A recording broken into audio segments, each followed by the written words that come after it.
नमस्कार मित्रों, मैं राजकुमार तेली।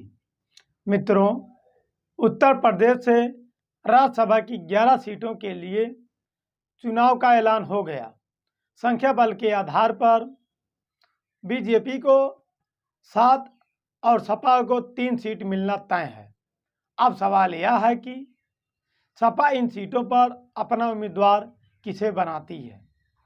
बीजेपी ने जिस तरह से मंत्रिमंडल गठन में सभी प्रमुख पिछड़ी जातियों के डमी और गूंगे नेताओं को प्रतिनिधित्व दिया है, उससे सपा के उम्मीदवारों पर सभी राजनीतिक पार्टियों की निगाह रहेगी और इनके नाम ही आने वाले समय से सपा की मजबूती को निर्धारित करेंगे। वैसे भी सपा इस समय जिस तरह के संक्रमण काल से गुजर रही है, मजबूत और जमीनी नेताओं का चयन ही आने वाले लोकसभा चुनाव में पार्टी के पक्ष में ही मजबूत माहौल तैयार करेंगे। स्वाभाविक रूप से बहुत से विधानसभा चुनाव हारे हुए नेता सदन में जाने के लिए जुगट भिड़ाएंगे और अखिलेश यादव जी पर दबाव भी बनाएंगे, लेकिन अखिलेश यादव जी दबाव में आने वाले नेता तो है नहीं। एक बात निश्चित है कि सपा किसी यादव को शायद ही अपना उम्मीदवार बनाएंगे। उधर अवध में पिछड़े वर्ग की दूसरी प्रभावी जाति कुर्मी वर्ग की भी इस पर निगाहें हैं।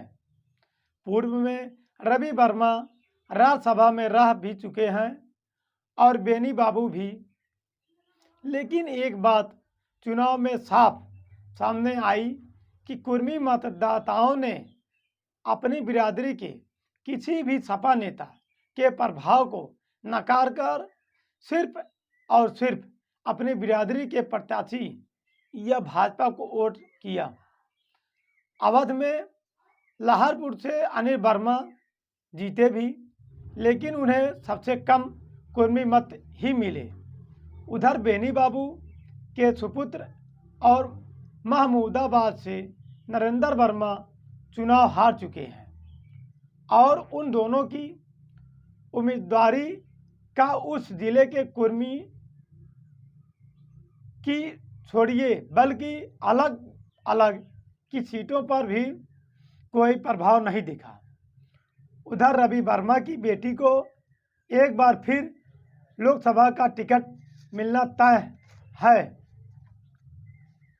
ऐसे में अवध के इलाके से सीतापुर जनपद के पूर्व विधायक माननीय राकेश राठौर का नाम राज्यसभा जाने को लेकर सबसे अधिक चर्चा में है। उसके पीछे कई कारण हैं। पूरे प्रदेश में तेली जात की बहुत बड़ी संख्या है।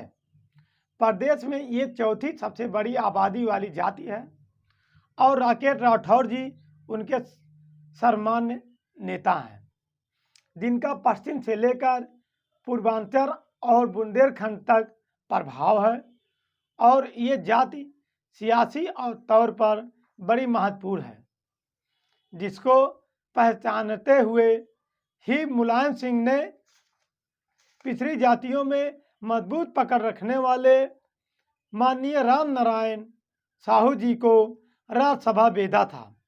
2013 में भाजपा ज्वाइन कर लेने के बाद से ही राम नारायण साहू जी को सिर्फ इसलिए हाशिए पर ठेल दिया जाता है क्योंकि ये ओबीसी के हक में आवाज़ उठाने से बाज नहीं आते। सपा को भी किसी तेली नेता को आगे करना काफ़ी महत्वपूर्ण होगा, जो पिछड़े वर्ग की बड़ी आबादी वाले प्रमुख जाति हैं। पिछड़ी बीजेपी की मजबूत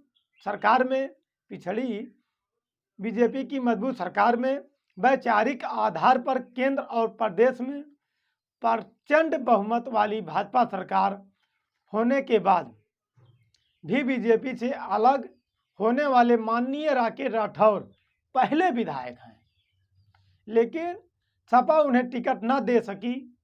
बावजूद इसके माननीय राकेश राठौर प्राण से सपा के साथ न सिर्फ लगे रहे बल्कि आज भी पार्टी को जीवंत करने में वो अग्रणी भूमिका निभा रहे हैं। अगर माननीय राकेश राठौर को सपा उम्मीदवार बनाती है तो मौजूदा सरकार में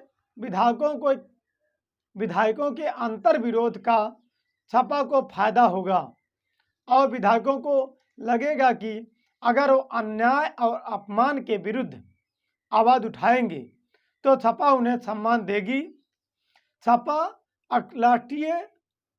सपा राकेश राठौर जी को ये मौका देकर बीजेपी खेमे में एक बड़ा संदेश दे सकती है। इससे सपा को कई फायदे एक साथ मिल सकते हैं और लोकसभा चुनाव 2024 में पार्टी के पक्ष में बेहतर माहौल बन सकता है। वैसे भी राकेश राठौर को वैचारिक रूप से समाजवादी अम्बेडकरवादी माना जाता है। उनकी उम्मीदवारी दलित वोटों पर भी खास नज़र डालेगी। मेरे अनुमान से सपा अपनी 3 सीटों में से प्रथम पश्चिम से जयंत चौधरी या इमरान मसूद में से किसी एक को, द्वितीय अवध से माननीय राकेश राठौर जी को और तृतीय पूर्वांचल से स्वामी प्रसाद मौर्य जी को राज्यसभा भेज सकती है।